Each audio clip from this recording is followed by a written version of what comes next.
Isa, pagbati mabuhay, mga kasama sa kosmos at mga taga-subaybay ng misteryo ng kalawakan. Ako ang inyong gabay sa pinakamalalim na lihim ng ating universo at ngayon, ibubunyag natin ang pinakabagong balita mula sa pinakamalapit nating bituin, ang ating araw. Nagbabala na ba ang araw? O magkakaroon tayo ng isang linggo ng kapayapaan sa gitna ng kosmikong kaguluhan? Manatiling nakatutok dahil ang sagot ay mas komplikado kaysa sa iniisip mo. Ikalawa, intriguing hook, humanda kayo dahil ang linggong ito ay magdadala ng mga sorpresa sa geomagnetiko, isang pinaghalong kapanatagan at biglaang aktibidad na maaaring hindi natin nararamdaman, ngunit tiyak na nararanasan ng ating planeta. Ang araw ay tahimik sa simula, ngunit may pinatagal na bakas ng nakaraang matinding bagyo na humuhubog pa rin sa ating panahon sa kalawakan. Ang isang nakaraang malakas na kaganapan ay nagiiwan ng mga alon na umaabot pa sa atin ngayon. Tayo ay nasa bingit ng isang kosmikong pagsasayaw kung saan ang mga di nakikitang puwersa ay maaaring magpabago ng ating pang-araw-araw na buhay. Tatlo, pangkalahatang pagtataya sa linggo. Sa pangkalahatan, ang linggo mula Pebrero 2 hanggang Pebrero 8, 2026 ay magsisimula ng medyo kalmado. Gayunpaman, mayroong 2 araw na inaasahang magkakaroon ng aktibong kondisyon ng geomagnetiko na maaaring maramdaman ng mga sensitibong individual at makakaapekto sa ilang teknolohiya. Bagamat walang malakas na bagyo ang inaasahan sa direktang panahong ito, ang araw ay nagpakita ng sapat na aktibidad noong Enero na ang mga epekto nito ay nagpapatuloy na humuhubog sa mga kondisyon ng espasyo sa kalawakan. Hindi natin lubos na maiiwasan ang kaguluhan. Nagbabala ang mga space weather forecasters ng hindi bababa sa isang panahon ng magnetic disturbance sa Pebrero 4. Paliwanag na siyentipiko, maikli. Kaya, ano nga ba ang magnetic storm? Ito ay tulad ng isang kosmikong tsunami. Kapag ang araw ay naglalabas ng malalaking pagsabog ng enerhiya tulad ng solar flares, matinding pagbuga ng radiation, or coronal mass ejections, CMS, pagbuga ng bilyon-bilyong tonelada ng plasma at magnetic field, ang mga partikulang ito ay bumibiyahe sa kalawakan. Kapag umabot ang mga ito sa Earth at sumalpok sa ating magnetosphere, ang pananggalang na magnetic bubble ng Earth, maaari itong magdulot ng kaguluhan na tinatawag nating magnetic storm. Paano natin ito sinusukat? Sa pamamagitan ng KP Index, isang international indicator ng geomagnetic activity. Ang KP Index ay may sukat mula 0, ganap na tahimik, hanggang 9, matinding magnetic storm. Kapag umabot ang KP sa 5, itinuturing na itong G isa minor geomagnetic storm. Kung mas mataas ang numero, mas matindi ang bagyo.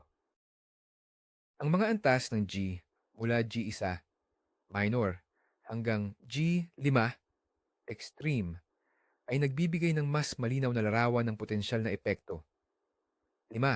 Kalendaryo ng magnetic storms sa linggo, pangunahing bahagi. Narito ang detalyadong pagtingin sa mga araw na darating, araw-araw na hula mula sa kosmos. Lunes, Pebrero 2, 2026, Araw ng Kapayapaan, Keita-pu-2. Magandang balita! Magsisimula ang linggo na may medyo tahimik na kondisyon. Ang KP Index ay nasa 2 na nangangahulugang ang geomagnetic field ng Earth ay nasa stable state. Ito ay isang window of calm na perpekto para sa mga gustong magpahinga at mag-recharge bago ang anumang inaasahang aktibidad.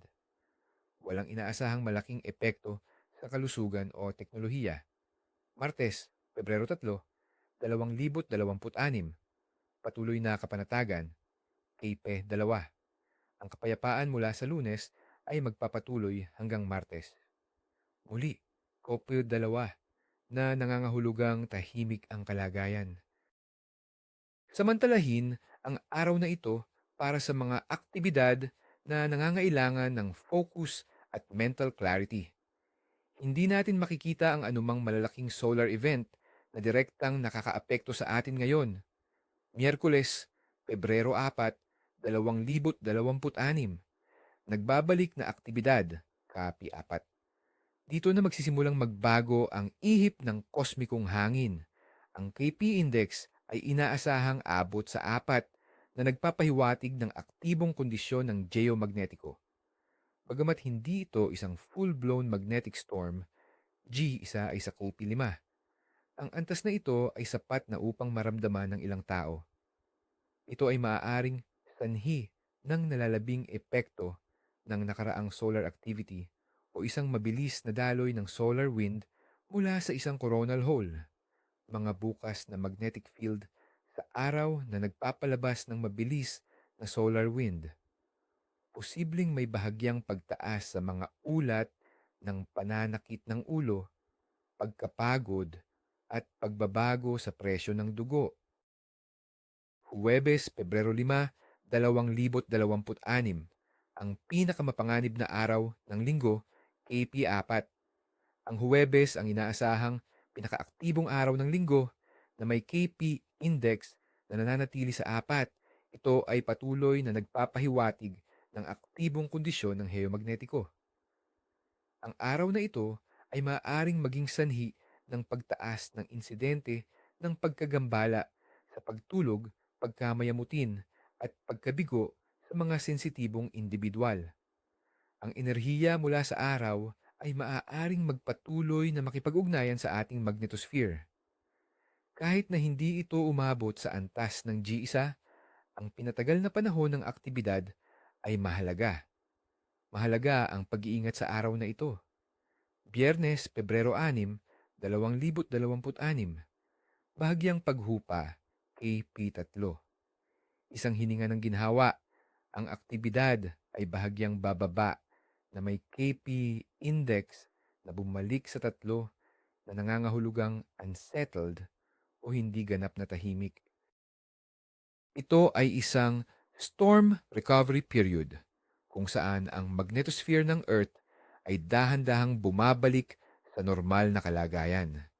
Maaari pa ring maramdaman ng ilang sensitibong individual ang mga natitirang epekto, ngunit sa pangkalahatan ay mas kalmado ang pakiramdam. Sabado, Pebrero 7, 2026, patuloy na hindi ganap na kalmado, KP 3. Ang katapusan ng linggo ay magpapatuloy sa bahagyang unsettled na kalagayan, KP 3. Ang araw ay maaaring nagpapatuloy na naglalabas ng solar wind, ngunit hindi sa antas na magdudulot ng malaking kaguluhan. Ito ay isang paalala na ang kosmos ay patuloy na gumagalaw at ang tahimik ay madalas na isang pansamantalang estado.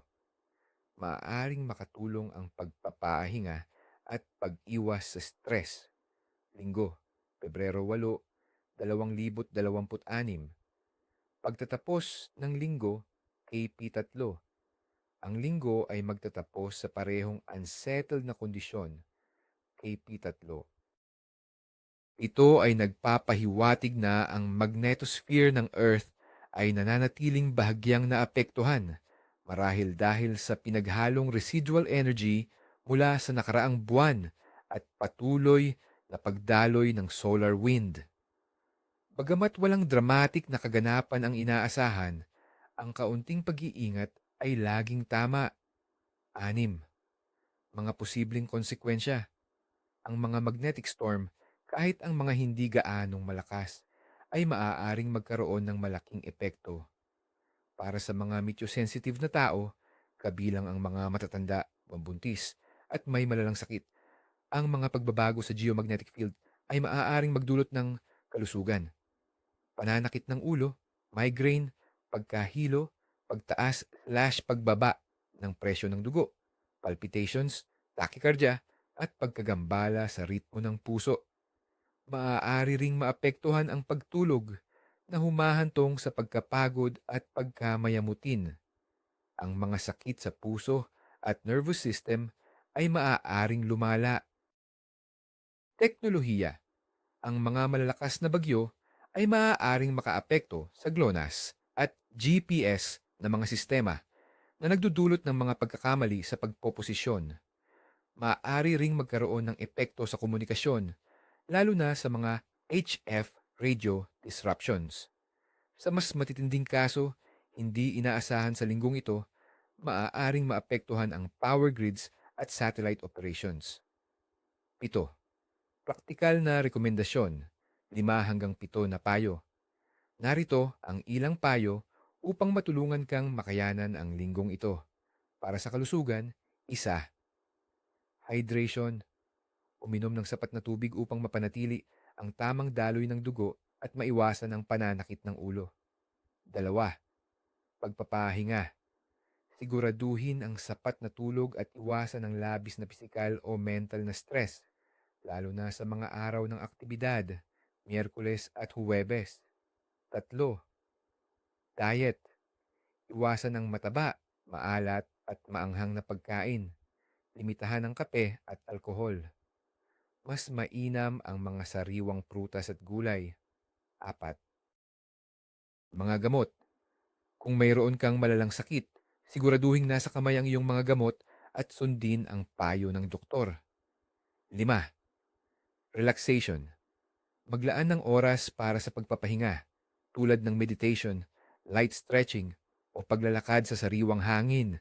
Para sa teknolohiya at buhay, 1. Pagpaplano. Kung ikaw ay umaasa sa GPS para sa mahahalagang biyahe, magkaroon ng backup plan o magplano ng mas maaga. 2. Paghahanda. Para sa mga operator ng sensitibong kagamitan, maging handa para sa posibleng minor disturbances at tiyaking naka-update ang mga sistema. 8.